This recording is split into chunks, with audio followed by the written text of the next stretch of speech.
Hi guys, பார்த்தீங்கன்னா நான் வந்துட்டு எங்கள் ஊரில் இருக்கிற ரொம்ப ஃபேமஸான கோயில். இந்த கோயிலுக்கு நிறைய பேர் வெளியிலேருந்துலாம் வருவாங்க. அதுவும் அமாவாசை அன்னைக்கு எல்லோரும் நடந்து சேலம் இன்னும் நிறைய ஊர்லேருந்து நடந்தே வருவாங்க. அன்றைக்கெலாம் பயங்கர கூட்டமாக இருக்கும். நான் என்றைக்குமே கோயிலுக்கு அமாவாசைக்கு வெள்ளிக்கிழமை இந்த மாதிரி போக மாட்டேன். ஏன்னா அப்போ பயங்கர கூட்டமாக இருக்கும் அப்படின்றனால போக மாட்டேன்.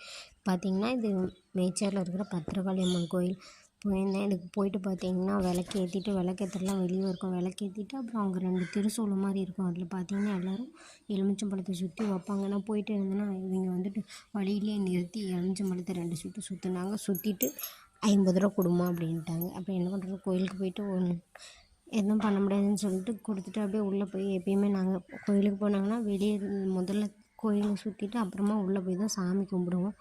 உள்ளே பார்த்தீங்கன்னா வீடியோஸ்லாம் எடுக்கணும்னு சொல்லியிருந்தாங்க. அதனால் ரூல்ஸை ஃபாலோ பண்ணிட்டு சாமி கும்பிட்டு வந்துட்டோம்.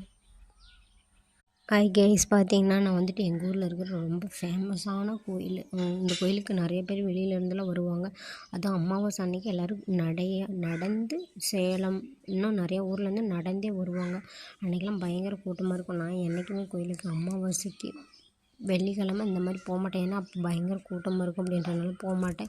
பார்த்திங்கன்னா இது மேச்சேரியில் இருக்கிற பத்திரகாளி அம்மன் கோயில் போயிருந்தேன். இதுக்கு போயிட்டு பார்த்தீங்கன்னா விளக்கேற்றலாம் வெளியே இருக்கும். விளக்கேற்றிட்டு அப்புறம் அங்கே 2 திருசூலம் மாதிரி இருக்கும். அதில் பார்த்தீங்கன்னா எல்லோரும் எலுமிச்சம்பழத்தை சுற்றி வைப்பாங்க. நான் போயிட்டு இருந்தேன்னா இவங்க வந்துட்டு வழியிலே நிறுத்தி எலுமிச்சம்பழத்தை 2 சுற்று சுற்றுனாங்க. சுற்றிட்டு 50 ரூபா கொடுமா அப்படின்ட்டாங்க. அப்புறம் என்ன பண்ணுறது, கோயிலுக்கு போயிட்டு எதுவும் பண்ண முடியாதுன்னு சொல்லிட்டு கொடுத்துட்டு அப்படியே உள்ளே போய் எப்பயுமே நாங்கள் கோயிலுக்கு போனாங்கன்னா வெளியே முதல்ல கோயிலை சுற்றிட்டு அப்புறமா உள்ளே போய் தான் சாமி கும்பிடுவோம்.